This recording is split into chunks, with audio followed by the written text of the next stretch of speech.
Hey everyone, it's T. So yes, favorites. So first let's start with skincare. I've been really looking for a physical sunscreen that I could use over the summer for my face.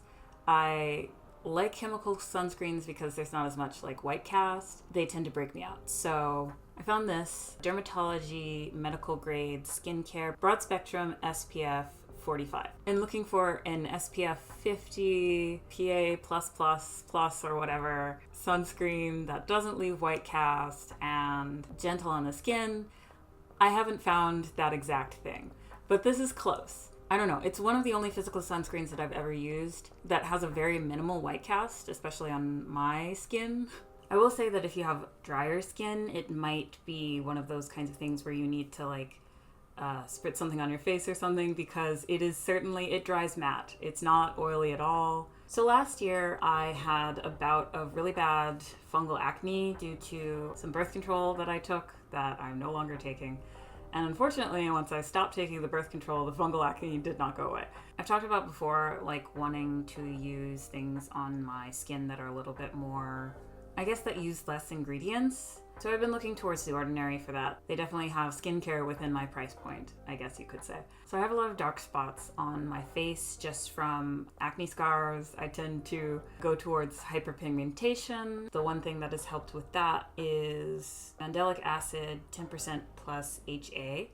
I just use it as a spot treatment at night. I chose this because it seemed to be a little bit more gentle on the skin. I've heard good things about lactic acid as well, but I did want to try this, and it seems to have been working. I will say it has taken a while. It's not like a quick fix, especially for me. I only use it once or twice a week. Definitely not going to play around with active acids on my face. I will say for the fungal acne, that needed a lot more to get rid of. I will link a document that I used to learn more about it if you feel like that's something that you also struggle with. But for me, this is actually a new favorite, and I wouldn't be singing its praises so soon, but it is something that I've seen a dramatic change from, I guess you could say. It is the Gram-Active Retinoid 2% Emulsion. And this is supposed to be slightly gentler on the skin, a couple drops at night. And at first I thought it wasn't working because my skin was like, I don't know what this is, flared up a little bit.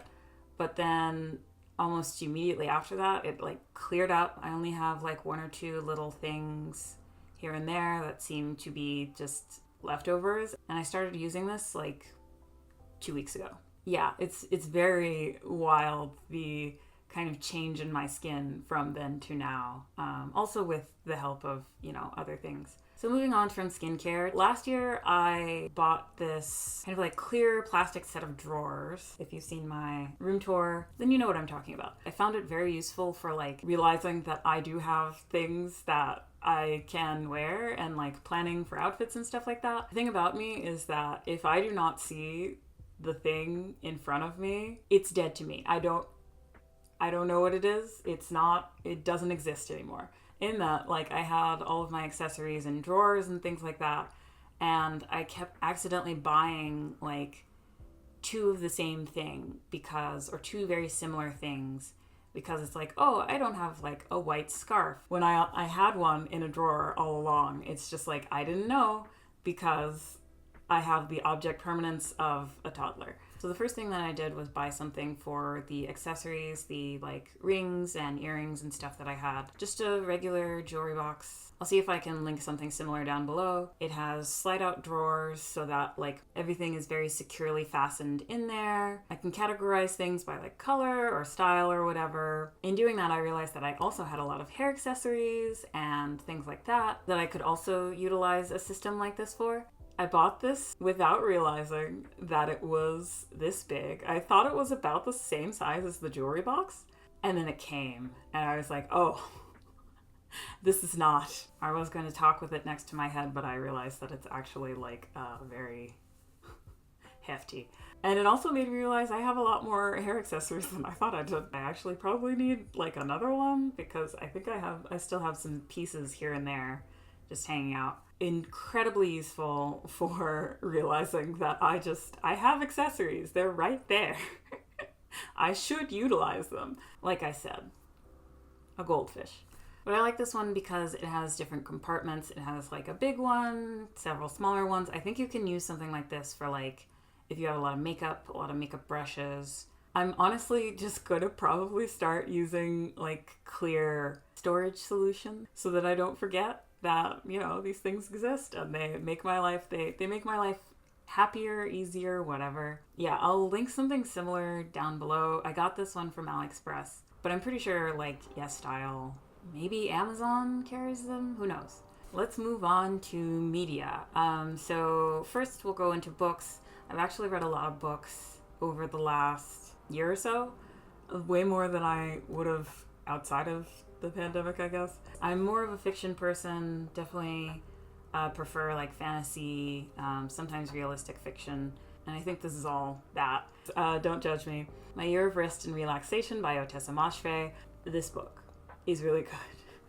It's about a young woman, I believe she's in her early to mid-20s, has everything in life. She's very privileged. She has a lot of money. She lives in a New York high-rise. She works a do-nothing job at an art gallery. Pretty, she has, you know, but she has everything.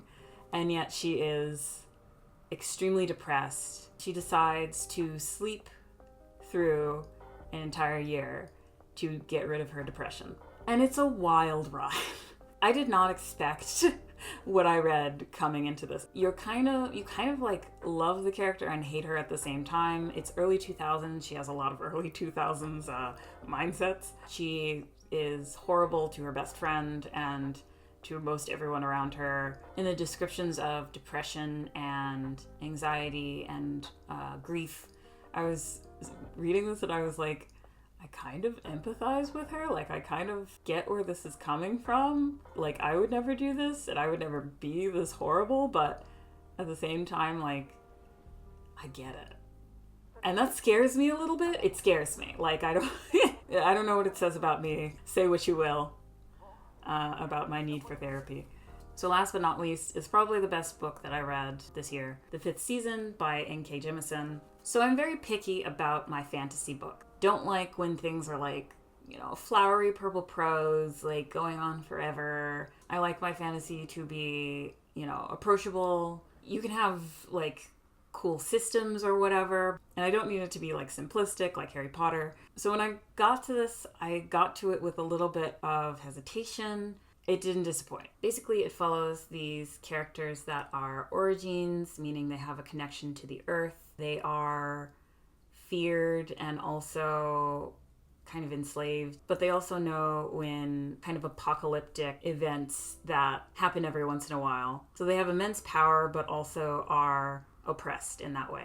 It was one of those books that I couldn't put down. I probably finished this book faster than any book that I have finished since I've been a teenager, just because I couldn't stop reading. And I like to take time with books, so that's saying something. I don't want to give away too much, but you know, I highly recommend if you're up for sci-fi fantasy, that's it. So some other things for music, I might give like a little snippet medley or whatever.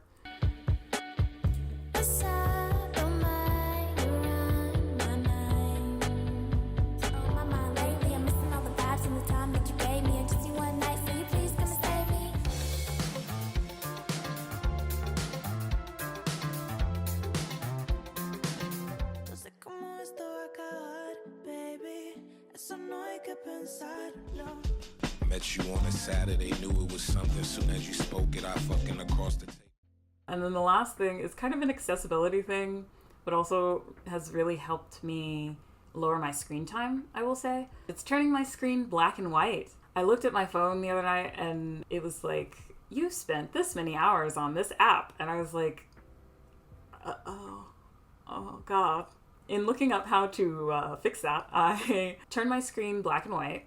It's just a little button on my phone. I will say that my screen time has lowered from what it was before to about maybe a quarter of that. And that's just because sometimes I forget to turn the black and white on. It's extremely useful. It's like, oh, I want to open Instagram, and then it'll be black and white. And it's like, oh, this is boring. And then I put it back down and actually do like what I'm supposed to do. Amazing. You know, so if you're looking to lower your screen time, which I'm sure a lot of us are, I suggest it. I highly suggest it. So that's all of my favorites. Give me some suggestions for like music and anime, because those two things I would like to experience more of, I guess. I don't know what's out there as far as anime is concerned anymore, because I just have fallen out of that. Always looking for new music. Always open to different genres. So let me know. And thanks for watching.